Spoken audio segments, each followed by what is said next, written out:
Hey guys, in this video I will show you how to get Sound ID on Roblox. Alright, let's begin. Start by going to the Roblox website. At the top, select Create to open the Roblox Creator Hub. Click on Store at the top.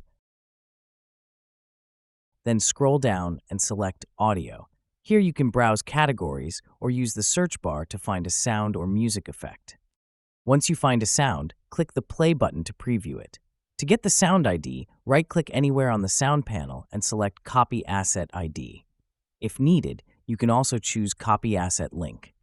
Alternatively, in Roblox Studio, open the Creator Store panel and select Audio from the drop-down menu. Use the search bar to find the sound you want. Right-click the sound and select Copy Asset ID.